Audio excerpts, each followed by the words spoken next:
नमस्कार दोस्तों, आज की इस वीडियो में हम बात करेंगे आईबीएस के बारे में, जिसको हम बोलते हैं इरिटेबल बाउल सिंड्रोम।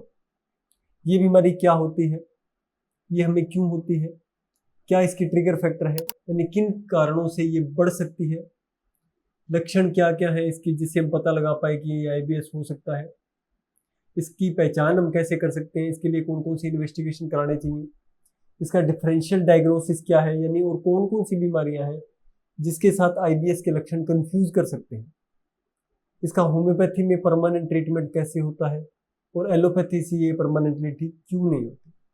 इन सारे विषयों के बारे में आज की इस वीडियो में हम डिटेल में चर्चा करेंगे। वीडियो बहुत ही ज़्यादा इन्फॉर्मेटिव होने वाली है। इन डेप्थ मैं इस वीडियो के बारे में आईबीएस के बारे में बात करूंगा। तो आज की इस वीडियो के बाद मैं आपसे वादा करता हूं कि आपको आईबीएस के लिए कोई भी और वीडियो नहीं देखनी पड़ेगी। इतनी डिटेल वीडियो होगी, पूरी जानकारी मैं इस वीडियो में दूंगा। वीडियो में अंत तक मेरे साथ बने रहिए। नमस्कार दोस्तों, मैं हूं doctor Sunil Garhwal, homeopathy physician. मैं पिछले 5 साल से IBS, ulcerative colitis, Crohn's disease और सीलियक डिजीज जैसी ऑटोइम्यून डिजीज के साथ डील कर रहा हूँ और मेरे को होम्योपैथी चिकित्सा पद्धति से इन बीमारियों को ठीक करने में मेरे को बहुत अच्छा सक्सेस मिला है।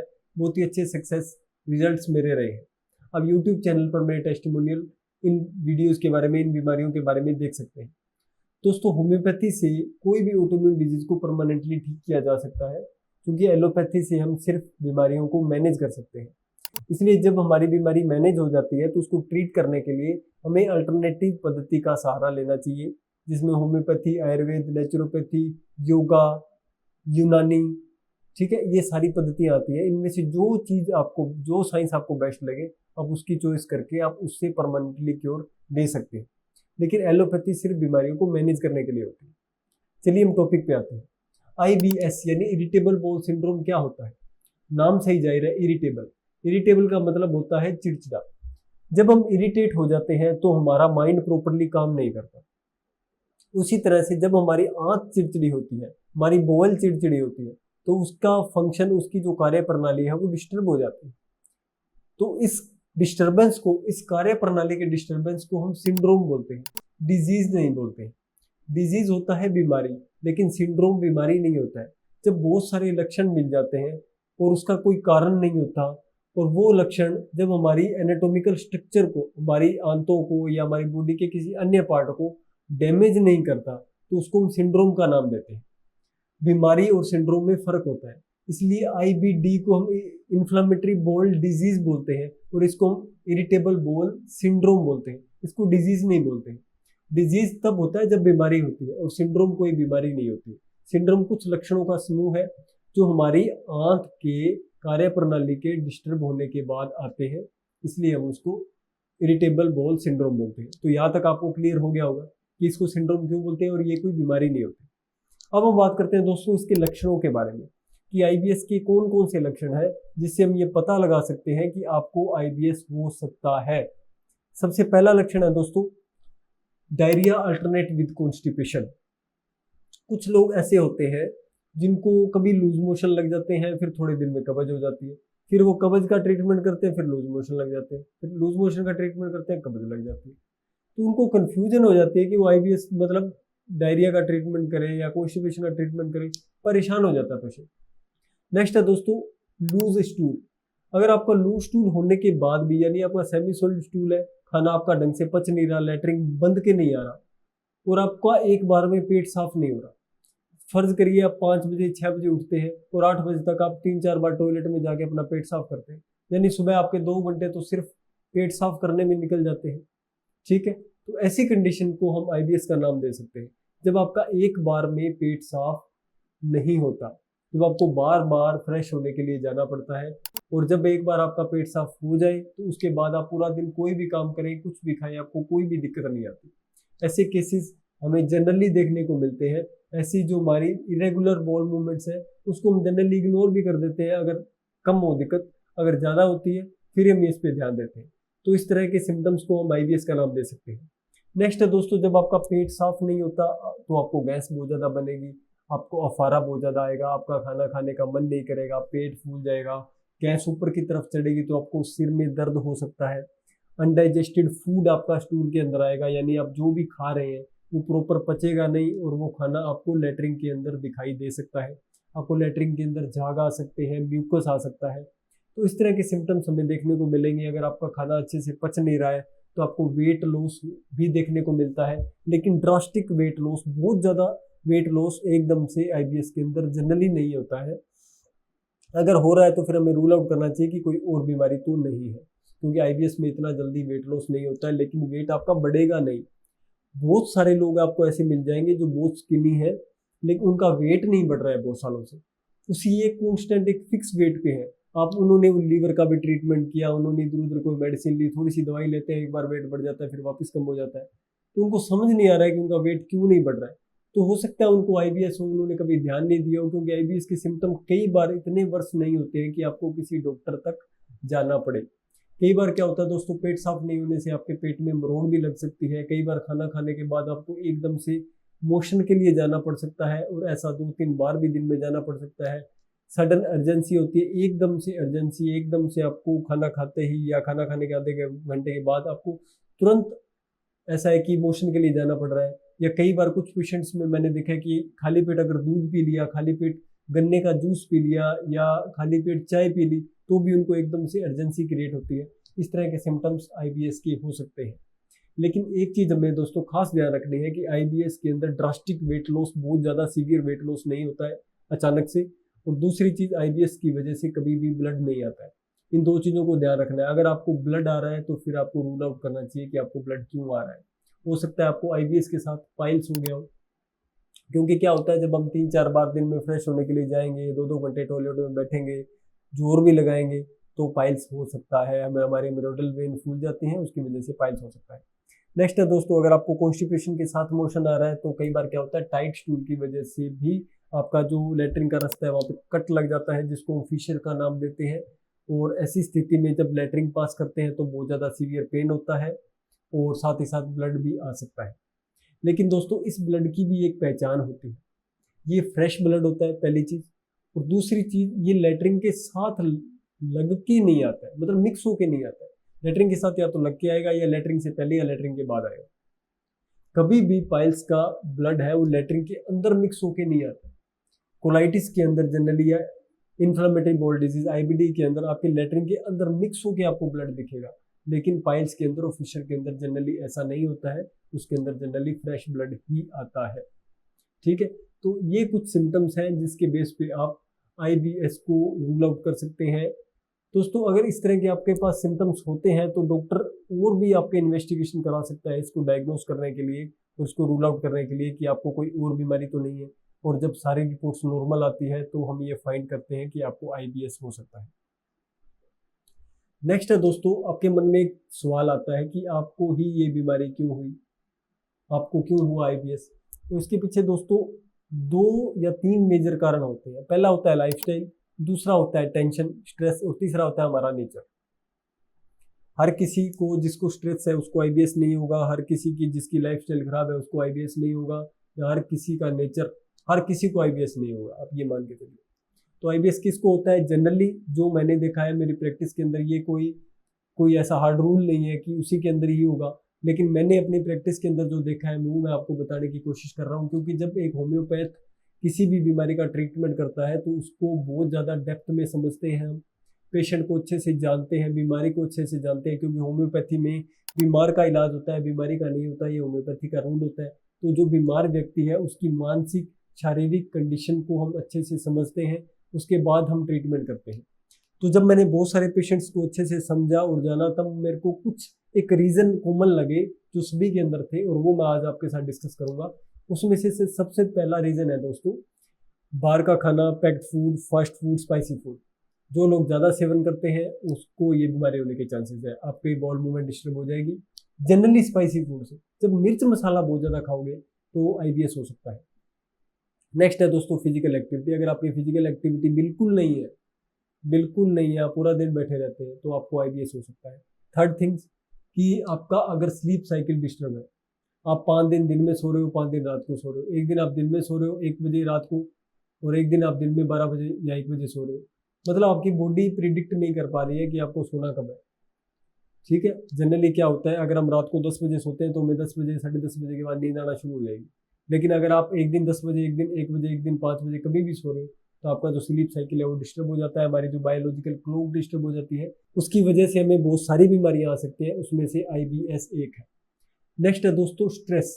बहुत सारे लोग, ऐसा कोई है ही नहीं शायद जिसको स्ट्रेस ना हो, तो फिर सभी को तो IBS नहीं होता, लेकिन कुछ एक लोगों को IBS होता है, जो मैंने देखा है जनरली, जो फियरफुल नेचर है जिसका, जो डरपोक है, जो टिमिड है, जिसका स्वभाव डरपोक है, जिसके अंदर एंग्जाइटी रहती है, घबराहट रहती है, घबरा जाते हैं जो जल्दी छोटी छोटी चीज़ों से, उसको IBS होने के चांसेस बहुत ज़्यादा होते हैं। ये आप नोट करिएगा। आपको कहीं जाना हो, कोई स्टेज परफॉर्मेंस देनी हो, कहीं कोई लेक्चर देना हो, कहीं कोई नई जगह जाना हो, किसी इंटरव्यू में जाना हो, कहीं नए लोगों से मिलना हो, कहीं कोई डिसीजन लेना हो, कहीं कोई सिचुएशन फेस करना हो, कहीं कोई नया काम शुरू करना हो, इस सारी कंडीशन में अगर आप डरते हैं, घबराते हैं, आपको टेंशन हो जाती है, आपकी नींद डिस्टर्ब हो जाती है इसकी वजह से, या आपको लूज मोशन लग जाते हैं, या आपको बार बार फ्रेश होना पड़ता है, या आपको बार बार यूरिन पास करने के लिए जाना पड़ता है, ये सारे सिम्टम परफॉर्मेंस एंग्जाइटी या एंटीसिपेटरी एंग्जाइटी के हो सकते हैं।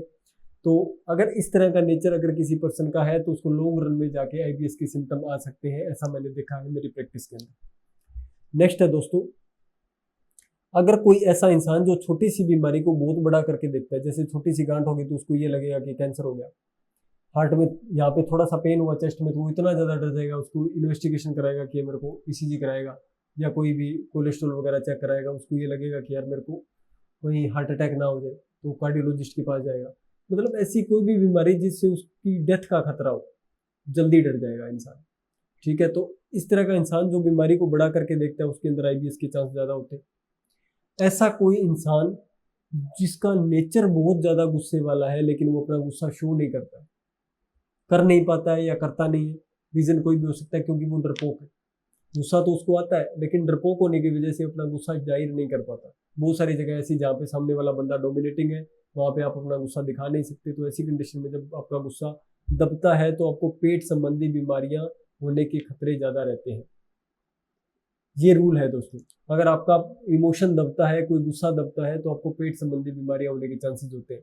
अगर आपका दुख या ग्रीफ दबता है तो आपको साइकोलॉजिकल डिस्टर्बेंस होने के चांसेस ज़्यादा होते हैं। आपने देखा होगा जब किसी करीबी की डेथ हो जाती है हमारे आसपास, तो क्या होता है, हमारी नींद डिस्टर्ब हो जाती है। ठीक है, और जब आपको कोई एंगर आपका स्प्रेस होता है तो आपका जनरली आपको पेट संबंधी दिक्कतें आएंगी। ठीक है, तो इस तरह के सिम्टम, जो जिस तरह का हमारा इमोशन होता है उसी तरह की हमारी डिजीज होती है। तो ये एक होम्योपैथ अच्छे से समझ सकता है, क्योंकि हम बहुत अच्छे से पेशेंट की केस टेकिंग करते हैं। इसीलिए होम्योपैथी में बीमारी का जड़ से इलाज होता है। क्यों? क्योंकि हम पेशेंट की जड़ को पकड़ते हैं। अब हम बात करते हैं दोस्तों ट्रिगर फैक्टर की। कैसे, कौन कौन से ट्रिगर फैक्टर है जो आपके IBS के सिम्टम्स को बढ़ा सकते हैं। दोस्तों अगर आपको इसका डाइट प्लान चाहिए तो आप मेरे को कमेंट सेक्शन में कमेंट कर देना, मैं आपको एक अलग से वीडियो बना दूंगा डाइट के ऊपर IBS की। लेकिन फिलहाल मैं इस वीडियो में सिर्फ आपको ट्रिगर फैक्टर बताऊंगा कि क्या आपको चीज़ें आपको खराब करेंगी जिससे आपको पता लग जाए कि हाँ ये IBS हो सकता है। जैसे दूध नहीं पचता IBS के अंदर, अगर आपको दूध से दिक्कत आ रही है तो आपको हो सकता है आपको IBS की दिक्कत हो। अगर आपको मीठा या मिठाई से कोई दिक्कत आती है, आपको बहुत ज़्यादा ब्लोटिंग होती है, गैस बनता है, दस्त लग जाते हैं, पेट में मरोड़ आती है, तो हो सकता है आपको IBS हो। अगर आपको अंकुरित दालें, चना, मूंग, मोठ अगर आप भिगो के सुबह खाते हो और उससे आपको गैस बहुत ज़्यादा बनना शुरू हो जाए तो आपको IBS हो सकता है। अगर आप गन्ने का जूस खाली पेट पी लो और आपको लूज मोशन लग जाए तो आपको IBS हो सकता है। अगर आप दूध खाली पेट पी लो, आपको बहुत ज़्यादा गैस बन जाए तो आपको IBS हो सकता है। ठीक है, अगर आप स्पाइसी फूड खाओ और आपको लूज मोशन लग जाए या आपका पेट खराब हो जाए, गैस बनना शुरू हो जाए तो आपको IBS हो सकता है। IBS दोस्तों एक ऐसी बीमारी है जो आपको और भी कई बीमारियों से कंफ्यूज कर सकती है, जैसे IBD, irritable inflammatory ball disease. Inflammatory ball disease में अल्सरेटिव कोलाइटिस और क्रोन्स 2 बीमारियां आती है दोस्तों। ठीक है, सीलियक डिजीज के साथ इसके सिम्टम मिलते हैं जिसको वीट एलर्जी भी बोलते हैं। लैक्टोज इंटॉलरेंस, जैसे दूध के अंदर लैक्टोज होता है, ठीक है, और दूध पीने से कुछ लोगों में गैस और ब्लोटिंग ज्यादा होती है और हमें ये लगता है कि IBS है, ऐसा जरूरी नहीं है। हो सकता है आपको लैक्टोज इंटॉलरेंस हो, ये भी एक डिजीज है, क्योंकि दूध के अंदर लैक्टोज होता है और लैक्टोज से बनी कोई भी चीज पेशेंट को सूट नहीं करेगी तो उसको हम लैक्टोज इंटॉलरेंस डिजीज बोलते हैं। डाइवर्टिकुलाइटिस एक बीमारी है जिसके अंदर आउट पाउचेज हो जाते हैं हमारे हाथ के अंदर, वहां पे जब मल इकट्ठा हो जाता है तो वहां पे फिर ये दिक्कत करना शुरू कर देता है। तो इस तरह की अगर डिजीज है तो भी उसके सिम्टम आपके साथ IBS के साथ कंफ्यूज कर सकते हैं। तो डॉक्टर आपकी कोलोनोस्कोपी, आपकी एंडोस्कोपी, आपके विटामिन के लेवल, आपका CBC, आपका H पाइलोरी, आपका TTG और बहुत सारे इन्वेस्टिगेशन करवा के आपका रूल आउट कर सकता है कि आपको और कोई बीमारी है या आपको सिर्फ IBS है। जब इनमें से कोई भी इन्वेस्टिगेशन के अंदर कुछ भी निकलता नहीं है तो हम आपका डायग्नोसिस IBS रखते हैं। नेक्स्ट है दोस्तों ट्रीटमेंट के बारे में। दोस्तों ट्रीटमेंट जब हम करवाते हैं तो उससे पहले इसका मतलब हमारे पास डायग्नोसिस है कि आपको IBS है, और आपको IBS का जब डायग्नोसिस मिलता है तो फिर आप एलोपैथी डॉक्टर से ट्रीटमेंट लेते हैं। 6 महीने साल आपको डॉक्टर बोलते हैं कि आपको इतना लंबा खाना पड़ेगा और आप खाते हैं। जब तक आप खाते हैं आप ठीक रहते हैं, जैसे आप छोड़ते हैं तो आपको म्यूकस आना, वही अर्जेंसी, वही गैस बनना, ब्लोटिंग वापस स्टार्ट हो जाता है। तो इससे पेशेंट परेशान हो जाता है, क्योंकि शुरुआत में तो उसको पता नहीं होता कि ये बीमारी क्या है, ये ठीक होगी नहीं होगी। जनरली लोगों को यही लगता है कि ऐसी कोई बीमारी नहीं है जिसका इलाज ना हो। आज तक लोगों के मन में यही होता है, जब तक उनको इस तरह की कोई बीमारी नहीं हो जाती। और जब ये बीमारी इनमें से कोई हो जाए, चाहे अल्सरेटिव कोलाइटिस हो जाए, क्रोन्स हो जाए, ठीक है, या फिर आपको IBS हो जाए, सीलिएक डिजीज हो जाए, तो आपका भ्रम दूर हो जाता है। ठीक है, क्योंकि शुरू में तो हमें ऐसा लगता है ऐसी कोई बीमारी थोड़ी है जिसका कोई इलाज नहीं होता, हर बीमारी का इलाज होता है। लेकिन जब उनके साथ होता है तब उनको पता लगता है कि हर बीमारी का इलाज नहीं होता है। और एलोपैथी में तो बिल्कुल नहीं होता, मैनेजमेंट होती है। दोस्तों होम्योपैथी एक ऐसी साइंस है जिसके अंदर हम ऑटोइम्यून डिजीज को या इस तरह की इनक्योरेबल डिजीज को हम ट्रीट कर सकते हैं। मेडिटेशन भी इसमें काफ़ी हेल्प करता है। अगर आप मेडिटेशन करते हैं तो आपका माइंड रिलैक्स रहता है, जिससे आपके सिम्टम्स वर्स नहीं होते हैं, काफ़ी हद तक मैनेज रहते हैं। डाइट का बहुत बड़ा रोल है। अगर आपको डाइट पे वीडियो चाहिए तो उस पर भी मैं आपको वीडियो बना दूंगा। दोस्तों होम्योपैथी में हम किसी भी बीमारी को जड़ से खत्म करते हैं। जड़ से खत्म करने के लिए हम बीमारी की जड़ तक पहुँचते हैं। इंसान को ये बीमारी क्यों हुई, उसका स्वभाव कैसा है, उसकी लाइफस्टाइल कैसी है, उसके सपने कैसे है, उसका डर कैसा है, उसकी भूख कैसी है, उसकी प्यास कैसी है, उसकी नींद कैसी है, सोने का पोस्चर कैसा है, पसीना कितना आता है, कहाँ आता है, बॉडी का कौन सा हिस्सा गर्म रहता है, ठंडा रहता है, बॉडी की तासीर कैसी है। ठीक है, तो इन सारी चीज़ों को जब हम समझते हैं उसके बाद ही हम किसी कंक्लूजन तक पहुँचते हैं कि इस पेशेंट को किस डोज में कब तक कौन सी दवाई देनी है। तो जो लोग ये कमेंट में पूछते हैं कि सर मेरे को IBS की दिक्कत है, मेरे को ये सिम्टम है, दवाई बता दो, तो ऐसा नहीं होता है। पेशेंट को अच्छे से समझना पड़ता है, उसके नेचर को अच्छे से समझना पड़ता है, फिर ही हम कोई दवाई दे सकते हैं, बता सकते हैं। ऐसे तो कोई भी दवाई देंगे तो आपको समझ नहीं आएगा कि कब तक वो दवाई लेनी है, कब उसको रिपीट करना है, कब उसको। जनरली हम कई बार क्या होता है, पेशेंट को जब प्रिस्क्रिप्शन दे देते हैं ना, एक बार कोई दवाई लिख के दे दी तो पेशेंट वही दवाई 2-2, 3-3, 4-4, 5-5 महीने तक रिपीट करते रहते हैं। ना कि ये होम्योपैथी का रूल नहीं है कि हम किसी भी मेडिसिन को ओवर रिपीटेशन करें, उससे आपके अंदर मेडिसिन के सिम्टम आने शुरू हो जाते हैं और आपको पता भी नहीं लगता, और आप कब आपके अंदर कोई और बीमारी बन जाए। आपको जनरली यही लगता है कि होम्योपैथी के साइड इफेक्ट नहीं होते, लेकिन अगर आप बिना डॉक्टरी परामर्श के किसी भी दवाई को ओवरडोज में लेंगे तो उसका साइड इफेक्ट होगा। इस भ्रम में मत रहना कि साइड इफेक्ट नहीं होता। साइड इफेक्ट तब नहीं होता है जब आप किसी डॉक्टर की गाइडेंस से लेते हैं, क्योंकि उसको पता होता है कि कितने दिन देनी है, तो साइड इफेक्ट होने का सवाल ही पैदा नहीं होता। अगर आप खुद से रिपीट करते जा रहे हैं, मदर टिंचर है, बायोकेमिक्स है, पोटेंसी है, 30-200 पाउडर रिपीट करते जा रहे हैं, तो वो तो लॉन्ग रन में जाके आपको मेडिसिन सिम्टम प्रोड्यूस करेगी। आप होम्योपैथिक हिस्ट्री को जाके खंगालेंगे तो आपको पता लगेगा कि होम्योपैथी कैसे बनी। जब आप किसी भी दवाई को लगातार लेते हैं तो उसके सिम्टम हमारी बॉडी के अंदर आना शुरू हो जाते हैं, लेकिन आपको तो नहीं पता होगा कि ये मेडिसिनल सिम्टम है। ठीक है, तो आप कंफ्यूज हो सकते हैं। इसलिए होम्योपैथी किसी जो एक क्वालिफाइड होम्योपैथी फिजिशियन है उसके अंडर अगर आप ट्रीटमेंट लेंगे तो आपका 6 महीने से लेके 1 साल का ट्रीटमेंट होता है, और आप 1 साल के अंदर प्रॉपर परमानेंटली ठीक हो सकते हैं। अगर आप डाइट का पूरा ध्यान रखते हैं, अपनी लाइफस्टाइल को चेंज करते हैं, कुछ मेडिटेशन वगैरह करते हैं और होम्योपैथी ट्रीटमेंट को कंसिस्टेंटली लेते हैं, तो आपको परमानेंट क्योर मिलेगा ही मिलेगा। अगर आप मुझसे किसी भी बीमारी का ट्रीटमेंट कराना चाहते हैं तो नीचे स्क्रीन पे नंबर दिया हुआ है, उस नंबर पर आप मैसेज कर सकते हैं, अपना अपॉइंटमेंट बुक करिए, हम आपका केस लेंगे अच्छे से, उसके बाद आपकी मेडिसिन कुरियर के माध्यम से भेजेंगे। और दोस्तों आप विश्वास करिए, अगर आप 6 महीने मेरे को देते हैं तो IBS जैसी बीमारी को तो मैं आराम से खत्म कर सकता हूँ, क्योंकि मेरे पास इसका एक्सपीरियंस है और मैंने बहुत सारे पेशेंट IBS के ठीक किए हैं। आशा करता हूँ दोस्तों इस वीडियो में जो मैंने जानकारी दी है वो आपको अच्छी लगी होगी। अगर आपको डाइट पे वीडियो चाहिए तो बिल्कुल कमेंट करिएगा, मैं आपको डाइट पे भी वीडियो बना दूंगा। वीडियो अच्छी लगी तो वीडियो को लाइक करके चैनल को सब्सक्राइब करके बेल आइकन दबाइएगा, ताकि जो भी वीडियो मैं अपलोड करूँ उसका नोटिफिकेशन आप तक तुरंत आ जाए। क्योंकि दोस्तों ऐसी ही डीप रिसर्च के बाद मैं कोई भी वीडियो बनाने में विश्वास रखता हूँ। ऐसा नहीं है कि कोई भी उठाया टॉपिक और उस पर वीडियो बना दें। उसमें ना मुझे इतना वो इंटरेस्ट आता है और ना ही आपको देखने वाले को भी इतना वो आता है ना। जब तक आपको पूरी वैल्यू नहीं मिलेगी वीडियो की, तब तक आपको वीडियो देखने का कोई फायदा नहीं होगा। आशा करता हूँ दोस्तों वीडियो अच्छी लगी होगी। Thank you so much.